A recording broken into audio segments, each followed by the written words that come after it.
So now I'm going to introduce Gillett, who's a researcher at the Hopkins Centre at Griffith University. Gillett is a designer, project manager and researcher and holds a Master of Design Futures from Griffith and a Bachelor Built Environment before Interior Design from QUT. She has 18 years of industry experience across the public, private and not-for-profit sectors, along with experience in academia.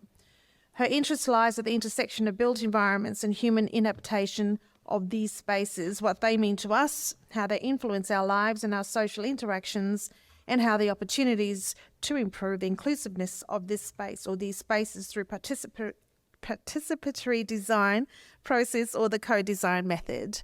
Please welcome Coral. Thank you.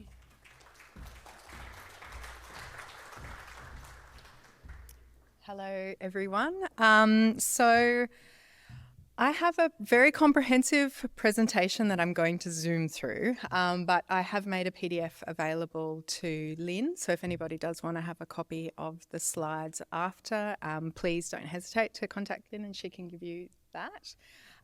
So I'm going to present I work at the Hopkins Centre, that is a research centre within Griffith University. And I'm going to present some recent research that we've been doing around home modifications. Before I do, I'd like to acknowledge the traditional custodians of the land that we're gathered on today and pay respect to elders past and present and extend that respect to all Aboriginal and Torres Strait Islander people. So the research that I'm going to present is focused around home modifications rather than specialist disability accommodation, but I think that there are some really transferable findings in what I'm presenting today that touch on some of the things that Dan has just mentioned, and there will be themes that you're already familiar with. So, sorry, just going backwards, there's 4 different pieces of work that I want to talk about today. The first 2 are the phase 1 and phase 2 of a project called Valuing Home Modifications. Phase 1 was looking at the perspectives of the clinicians involved, so the occupational therapists involved in home modifications, and phase 2 was looking at the perspectives of the end users or the clients, so people whose homes are being modified for themselves. The second 2 projects, or the last 2 projects, are Home to Hospital and Visualising ADLs. I just want to briefly introduce some work that we're doing at the moment that is more sort of action research, where we're actually trying to develop tools that will assist in the process. So the first Valuing Home Modifications work is a bit academic. It's very theory and principles based, and the second 2 are sort of us trying to put some of those things into action. So Valuing Home Modification, phase 1, where we looked at the perspective of occupational therapists, we had the research question, how are the concepts of value and value for money understood and operationalised within home modification practice in Australia? Now that term value for money has already come up today. It's something that is required by all funders to be demonstrated, but there's not necessarily clear metrics for how that should be demonstrated or justified. So phase 1, we spoke to OTs who are working in home modifications, and we asked them how they understood value and value for money in home modification practice and what they perceived the different stakeholders in the home modification process to think about these same terms and whether their views aligned or diverged. And we also then asked the OTs, who are the ones preparing the reports that go to the funder, about what are the funders requiring of you in terms of demonstrating value for money. So there was a few different sort of areas of findings. One of the first ones that became obvious was that what a client values, like a home modification end user, what they value is quite different from what a funder values, which is quite different from the clinician themselves. So from the perspective of the clinicians, the clients placed emphasis on things like the aesthetics of a home modification, the level of independence, quality of life and mental health that the home modifications afforded them, the things like property value, and that being specifically where people are owning their own home.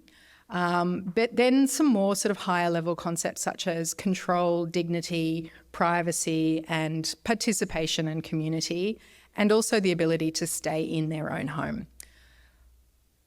Contrasted with that, the clinicians that we spoke to felt that the funders' values were quite different, and that they were making value for money decisions based on the value drivers of the organisation, such as reducing care costs, reducing risks, reducing lifetime costs, the internalities versus externalities. So sort of, like what are the costs that we are going to incur related to hospitalisation or, accident. If somebody is in an unsafe environment, will that incur further costs due to injury, for example?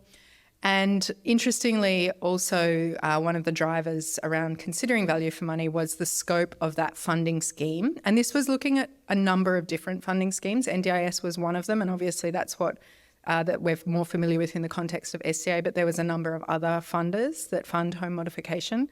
And they all sort of had an understanding of what is the scope of their funding, what are the limits and parameters of their funding, versus what are costs to other service systems, be that the health system, housing systems, so all of the other sort of bureaucratic systems that we all have to navigate. The value for money equation was sort of looking at what are the parameters of what we're going to be having to pay for. And then the OTs themselves, the clinicians, brought their own professional values.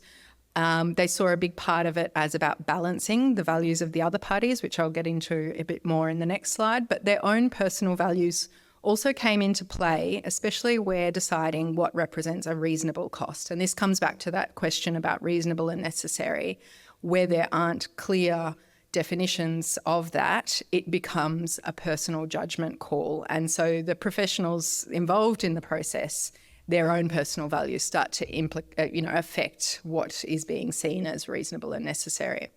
The client emphasis on things like aesthetics often became a point of contention between the clients and the professionals, the clinicians involved.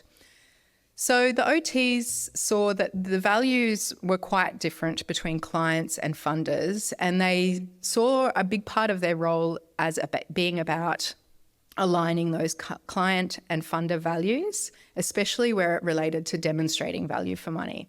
So the OTs that we spoke to spoke about having to have tricky conversations with clients on one hand, and then on the other hand, spoke about arguments, justifications, or fighting with funders. So they really saw themselves as this, sort of middle role, trying to align those two different sets of values.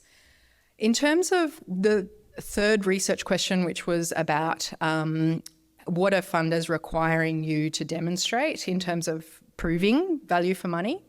In lieu of there being clear metrics for how to calculate that from the funders, the OTs were developing their own metrics to be able to prove this to funders. One was looking at formal care as a metric. So that was where the OTs were justifying the home modification expenditure by identifying the potential savings that a funder would have due to a reduction in formal care, so the number of paid hours that the funder would need to pay for. The OTs expressed concern about there's problematic aspects of that kind of economic rationalism. It wasn't necessarily about the best outcomes. Another sort of way of justifying value for money that OTs had developed was using informal care as a metric. So that was where they were justifying home modification expenditure by calculating the wage care substitution in the event that the informal carer, the unpaid, usually a family member or someone in their social network, in the event that they're not able to perform that unpaid carer role, they were saying you as the funder will be on the hook to pay for a paid carer to do that role. And they used scenarios, obviously dependent on the context of a particular individual, but some of the scenarios that they calculated was, okay, this is an unsafe environment for the person undertaking the care role. If this person is injured as a result of that unsafe environment, it will cost you X per month, per year to pay someone else to do this, and then comparing that with the cost of the modifications. Similarly, they spoke about that same substitution if there was, excessive stress or relational breakdown for example, a partner or a family member who is providing that unpaid care role and cannot sustain that, the relationship breaks down. Again, they were trying to say to the funder, you're on the hook to pay for a formal carer to come in and you'll be paying this hourly rate. There was another option, another metric that also was sort of the obvious one to go to, which was looking at what's the cheapest option. And that was where OTs were strategically working from the lowest cost solution through to the highest cost and sort of demonstrating, here's the lowest cost solution and here's why it doesn't work. So we need to go to this solution, we need to go to that solution, and using a bit of a trial and error approach where they tried those cheaper solutions first, almost as a way to demonstrate why they weren't going to work. The OTs expressed concern that that doesn't necessarily give a good outcome for the client. It's sort of postponing better interventions, but also it doesn't represent the best value for money if you're needing to do multiple interventions. The snowballing global cost of that adds up and obviously doesn't represent value for money. So the key findings, basically, the occupational therapists regularly engage in value alignment work between different stakeholders without external frameworks or metrics or even guidance as to how that should be done. And they felt that that was a very important part of their role that wasn't actually acknowledged as being a crucial part of the role. We did see across the different funders, the funding schemes that had a more collaborative or team-based approach. So that's where the funders were more open to collaborate directly with the professionals involved and the clients to co-produce solutions or sort of negotiate the solutions, were reported more positively by OTs, both in terms of leading to better client outcomes, but also leading to better value for money. And also that value for money determinations, I guess this study highlighted that that's not a simple economic calculation, but rather it involves complex considerations with ethical implications that span from the individual through to organisational and societal levels. In terms of implication for practice, for individuals, it sort of highlighted the need for people who are having home modifications done to their home to have clear and direct conversations wherever possible around what their own values are and what the other values of other people. It's just the process of actually articulating, here are my values, here are what the funder's values are, they're different, how are we going to work through this? And for funders, it really highlighted that there is further clarity needed about criteria or systems for determining value for money, and also that there is an opportunity to realise resource savings as a result of streamlined processes, reduced negotiations, less reviews, less administrative processes, if the metrics for proving what value for money means and how you get there become more transparent. So overall, it was sort of talking about the need to develop professional tools, frameworks and metrics that support all of the different stakeholders to come to a consensus on what is going to be implemented and whether that represents value for money. We've published an article that is available. It's open access journal article, so it's a peer-reviewed article and it's not behind a paywall, so that's available via that link. Phase 2, we took the same research question of how the concepts of value and value for money understood and operationalised within home modification practice in Australia to the end users, so the clients, the people whose homes are being modified. We spoke to 16 participants with experience of doing the home mods process for a diverse range of physical and sensory needs. 10 of those were people with a disability who were modifying the homes for themselves, and 6 were family members, so a partner or a parent who is the one running or, engaged in the home mods process on behalf of their family member. So in those interviews, we spoke to them about their experience with the home modification process. We spoke to them about what values they prioritised when undertaking home modification and how they considered value for money. From those interviews, it was maybe unsurprisingly quite different from talking to the clinicians. We developed a framework that we've called the Survive, Strive, Thrive framework of home modification outcomes, barriers and enablers. And I've printed out a little script here just so that I don't get off topic and use all of my time in talking through this. So the framework depicts graphically the home modification outcomes in the shape of a house at that top of the diagram there. And at the bottom of the diagram, we've represented the home modification process as a rocky and inaccessible path leading towards the home. So while the outcomes in the process I'm going to talk about separately, the two are intrinsically linked, and that was sort of demonstrated by the way that people spoke about value for money as being something that was interwoven across both the outcomes of the home modification but also the process itself of getting there. So I'll talk first about the home modification outcomes. When we were talking to home modification end users, we sort of identified a continuum or a spectrum of values that were important to people, and we've represented those in circles. And in italics on the bottom of that diagram are illustrative examples based on the actual experiences that are in the data that people told us about.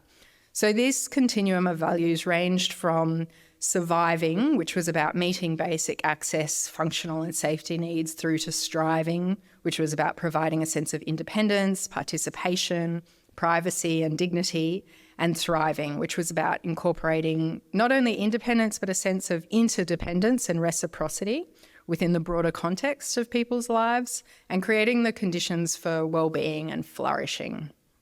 So these values were highly dependent on the individual's context and informed what they prioritised when they were going through the home modification process. So the outcomes at that survive level represented the most fundamental and basic priorities. So enabling people to address their basic accessibility needs, bodily function and safety needs, often in a way that kind of maintained their dependence on other people. So that included things like being able to enter their home, being able to use the bathroom, probably supported by a carer, or enhancing basic safety for themselves or for a carer. The next level was the strive was the next level of the valued outcomes on this continuum, which expanded on those basic survival kind of outcomes and provided the individual with increased independence, participation, privacy and dignity. So examples included modifications that enabled people to use the bathroom on their own or navigate around the house independently or be alerted to danger. And participants perceived that these home modifications were about creating independence for themselves, but also reducing reliance on other people and expenditure on care and, so forth. The next level, Thrive, represents the sort of higher order outcomes that end users valued. So they were those values that enabled a sense of interdependence and reciprocity. So moving beyond just being able to be independent, but having that reciprocity within the broader context of people's lives. So extending on the survive and strive levels, it encompasses a more holistic range of needs that are specific to the individual's context.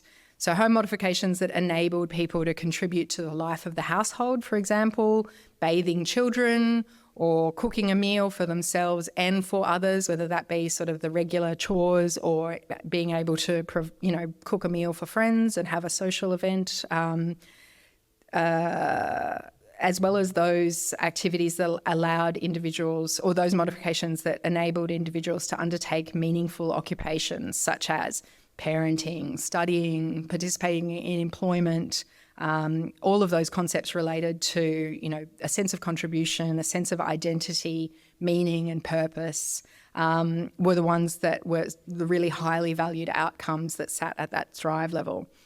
So similarly, they valued home modifications that supported mental health and quality of life more generally, and facilitated participation, not only in the regular activities that you have to do during the week, but allowed them to participate in discretionary activities such as hobbies or enjoying leisure time in the garden, for example.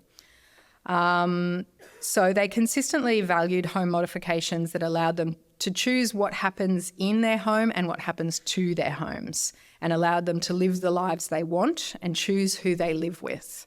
So related to concepts of agency, control, autonomy and social connection. And so I think there you can start to see some of the overlap with, the potential that SDA has for individuals. So then in terms of thinking through the home modification process, pretty consistently everyone that we spoke to described the process of undertaking home modifications as difficult and onerous, but there were some factors that either made it easier for some to cut through that process or compounded the difficulties that other people faced. So these different factors included things like the type of tenure, so whether they owned or rented their home, whether that be a commercial rent or a life tenure arrangement or something like that. The inability or ability to access capital to be able to co-fund the home modifications, or either fully or partially. And that was, whether they or family members had access to savings, but also whether they could access finance or, a mortgage or an extending a mortgage, things like that. Whether they had access to construction knowledge, either themselves or someone in their network. The degree of coordination and efficient management of the home modification logistics, and very closely related to that, the team of people that they had working with them, whether that be, again, professional stakeholders or sort of people in their informal network that are helping them. Their ability to advocate for themselves or have someone advocate on their behalf, and their knowledge of, like, previous exposure to and knowledge of how to navigate the different funding systems and their interaction with other service systems. And then also the one at the bottom there, which was a really crucial one that came up a lot, was the level of involvement that they had in deciding what home modifications occurred and how. So each of these factors could either act as an enabler or a barrier. So they could either enable or hinder the success of getting the home modifications done and having a successful outcome. So we've represented the enablers there with plus signs and the barriers represented by minus signs. And the various barriers or enablers experienced by end users collectively contributed to the level of agency and control that they felt that they had over the process generally. And that was very highly correlated to their level of satisfaction with the outcome. So that ability to be able to be involved and in control of the process and be involved in the decisions was very highly correlated to their satisfaction, more so than, the cost of the modifications, for example. Oh, and one other thing I just like to mention here is that we did see that the people who are able to leverage some of these enablers, who, have someone who has construction industry in their world that they could sort of get their knowledge for them, or they were able to really navigate the funding system, they owned their own home and were able to access some capital, they were able to cut through some of the hurdles. The people who didn't have access to those kind of enablers, it was almost like the process itself threw up even more barriers, and so it sort of had this effect of compounding disadvantage for people who are already experiencing disadvantage. So in terms of, we talked through all of these different issues, and then we got to the question of value for money, and clients or end users consistently sort of seem to think about value for money a lot, but they thought about it in a very different framing from the previous phase of the study. So they saw value for money as being whether their home modifications address their specific needs to a high standard, particularly if the process is straightforward without wasting time or money. And that last bit is the important part. So it was where the home modifications were able to avoid wastage, delays, safety concerns, household conflicts where mods might suit one individual in the household but negatively impact on someone else, long-term benefits not being realised, or threats to their sense of self or home, or, a sense of identity. And that's one that interestingly came up a lot in relation to aesthetics, which, on face value isn't necessarily a clear correlation, but it was things like, I remember one of the participants saying, I've been in hospital for months, I don't want to go home and look at grab rails that look like hospital grab rails. Like this, it's not who I am. And it was important that the home, it wasn't that people wanted a specific aesthetic, but they wanted it to look and feel like their home.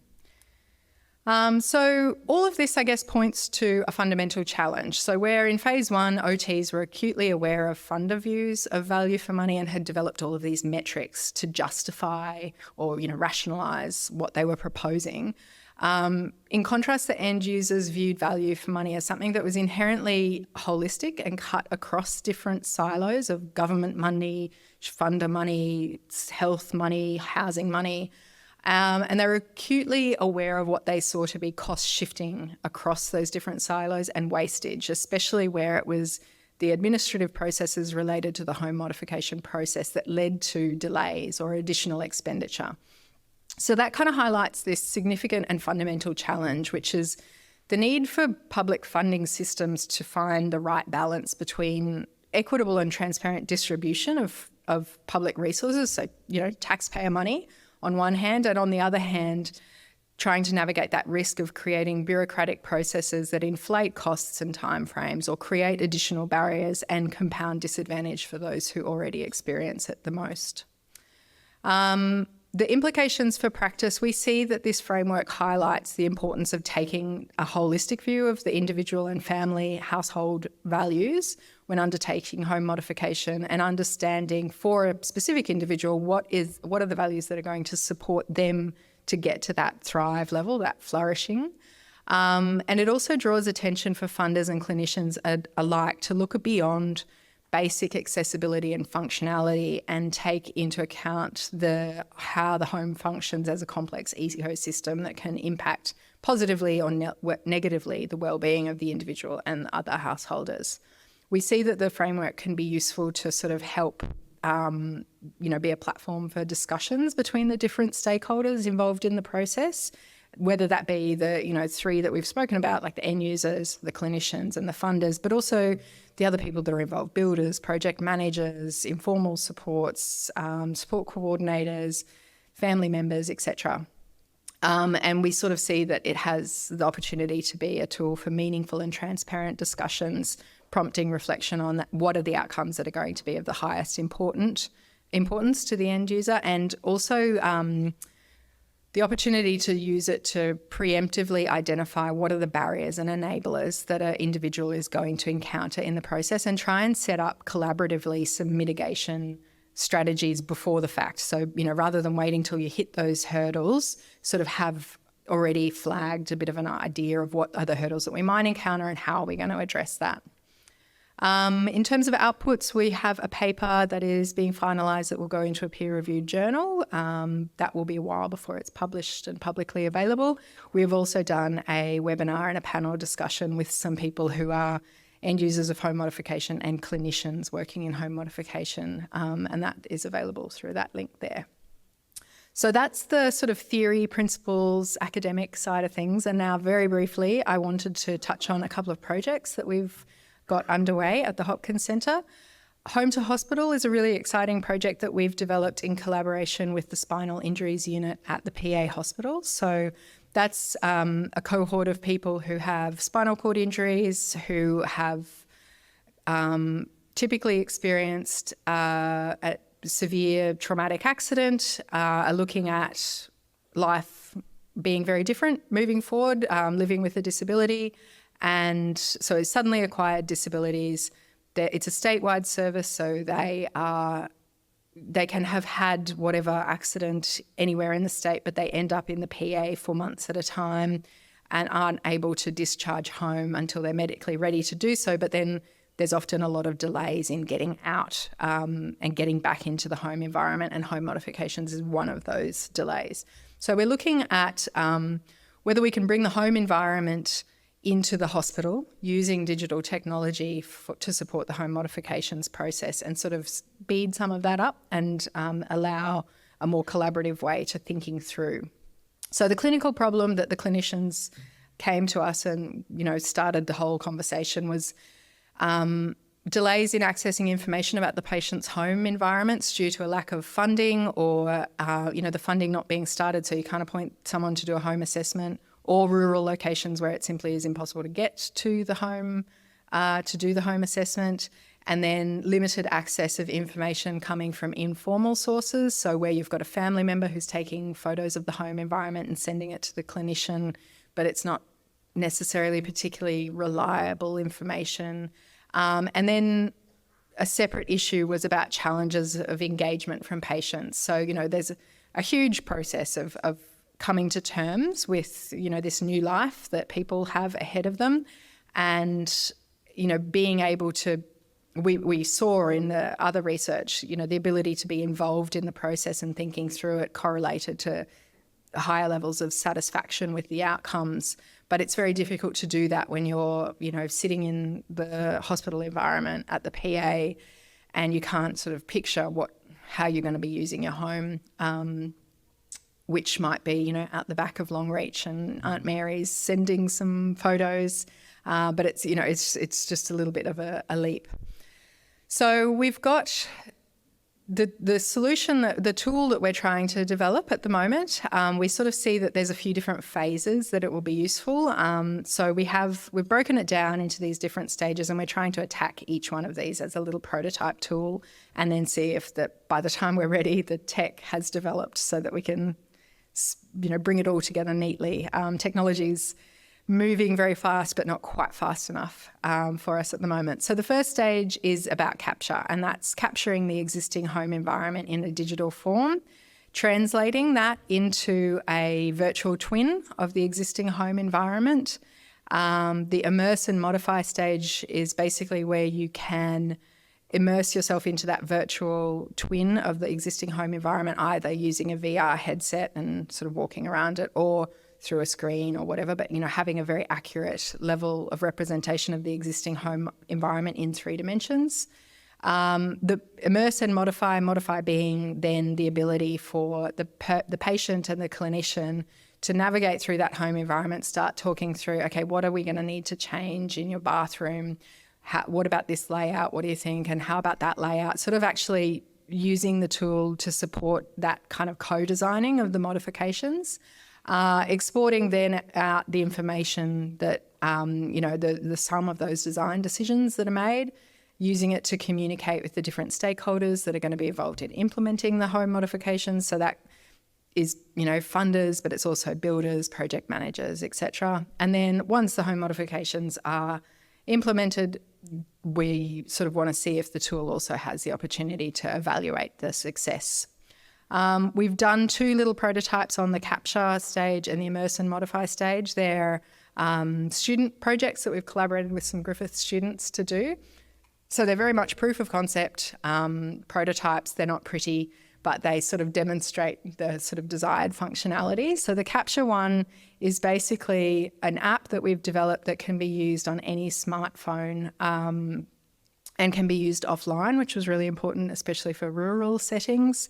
That basically just provides a bit of a framework so that Aunt Mary, who's out the back of Longreach, can capture the information that is needed to be able to, have those conversations back in the PA together with the clinician and the patient, and get the, what are the critical dimensions that are required? What are the photos that we really need? How are we going to get a clear picture of the layout of this house? So sort of providing a bit of structure to collect the correct information with a level of accuracy.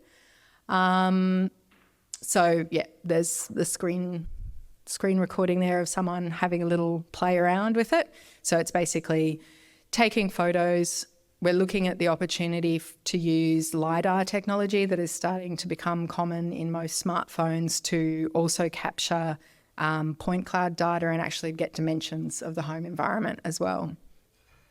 The next prototype is the immerse and modify prototype. So that's once we have a virtual twin, getting the ability to put on a headset or view it through a screen and actually have a virtual representation of the home environment, be able to navigate through it and understand what modifications can be made. But even before that, it's an opportunity to have the discussions around, okay, is this housing going to be appropriate? Is it able to be modified, or do we need to start looking for alternate housing solutions? But all of that is, a way to have the patients engaged in those conversations and involved in that decision-making process so that they don't feel like these decisions are being made for them. They discharge, they get home, someone's modified their kitchen, it's ugly, they don't like it, they don't see themselves reflected in their home. So it's part of a way of trying to facilitate that ability to keep the people involved in the decisions that are being made about their lives. So we see the potential outcomes as being about quick access to information, especially for people with the suddenly acquired ability. They don't have an NDIS plan set up. That stuff takes a long time. They need to get an OT allocated. Often it's difficult to get someone out for a home assessment. So being able to start having those conversations when the person is psychologically ready to doesn't necessarily correlate with where that is on the timing of the funding. And then also, increasing the accuracy of the information coming from Aunt Mary and getting the right information and information that is useful in those in the context of those conversations, and starting to try to increase or address some of the delays that we're seeing with discharge and get some more timely decision making about equipment provision, housing options, whether, what is the housing solution that we're going to look at, and trying to address, okay, well, what's the funding avenue for that? And more broadly, that ability for patients to be engaged in the process and the key decision making. So further information about that project is available through the Habitech website. Habitech is a flagship project from the Hopkins Centre, which is all about developing tech solutions for people with disability, led by people with disability and initiated by people with disability. Visualising ADLs, very briefly, is a project that is just about to start. We have a really amazing collaborative team that are people with lots of different perspectives and backgrounds. I'm probably the one person that has zero health background. Everybody else has either lived experience of being through the process themselves or has a clinical background. And then we have our tech gurus as well, who are the three-dimensional stuff. So the objective of this project is to create a tool that will enhance the home modification and outcomes by providing 3D visualizations of certain activities and understanding activities of daily living and understanding what are the spatial implications of those. We're hoping that this tool and the home to hospital tool will kind of connect together. So we're going to develop up a prototype that provides interactive 3D visualizations of common activities that people need to undertake in their home and illustrate the sort of the spatial implications of that. So the interactions between the individual, a carer, the different mobile aids that are used, the fixed or built-in elements of the home environment to better understand how the home modifications can be designed to support that. I guess the difference between home mods and SDA in the context of this project is SDA is predicated on the universal design of housing. However, we all know that the majority of housing stock, 99.9% of housing stock in Australia, is not universally designed.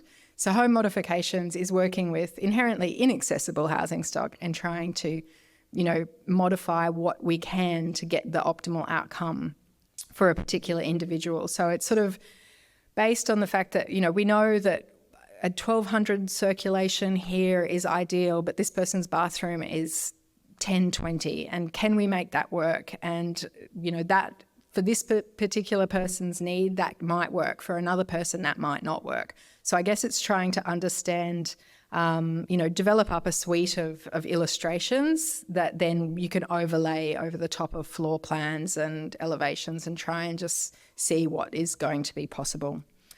So that project is starting now. We've received a successful seed grant and we are looking for people who are interested to be involved in collaborating. If anybody here is and you have experience working in home modifications professionally or have had home modifications done yourself, and also suppliers and distributors of aids and props and equipment that people with disabilities use in the home and are used and specified in the home modification process, because obviously we want to make sure that we're using the kinds of equipments that are actually being put into people's home. If you want further information about that, come and have a chat to me. There's my contact details. And thank you very much. I know that was a lot of information and it's not as interactive as Dan's presentation. I hope there's a level of transferability to specialist disability accommodation, even though it is focused on home mods. Thanks. Look, I love that model and what you're doing there, because I can see so much of how much it applies to SDA. I want to just clarify with you, are there kind of any, is there any intent to, let's say, apply that survive, strive, thrive model and kind of testing it with SDA? And then the other side of that would be SDA, although it is universal design, we're still amending it once people are in there. People are getting modifications. It exists under a participant's plan as home modifications. It's the same section. It's just some people can't afford to own their own homes, you know. So although it's set up very well, I think those same concepts would apply to SDA afterwards. Is there any kind of plan to kind of solidifying the movement into SDA? Well, I guess we're going to publish the piece and put the framework out into the ether, and then sort of start to have some conversations about whether it's useful or not. There's the potential for us to develop up some sort of templates that might help guide conversations. I think there's the barriers and enablers. I think there's a whole lot more that aren't there that are, you know, we can sort of indicate that there's sort of that's not completely there. There's values that will be different. So I guess there's the opportunity for us to sort of create that version and then like a blank version that might become like a tool that people can use to help guide some of the conversations. And, you know, like maybe there's prompts that is about filling out some of those things for an individual. I certainly see there's opportunity to do that, not only for home mods, but for SDA, but it probably needs to broaden out a little bit to be able to do that. If that's something that anyone here is interested in using that framework, we'd love to have a chat. Yeah. Thank you. Thank you so much, Carol. Thank you.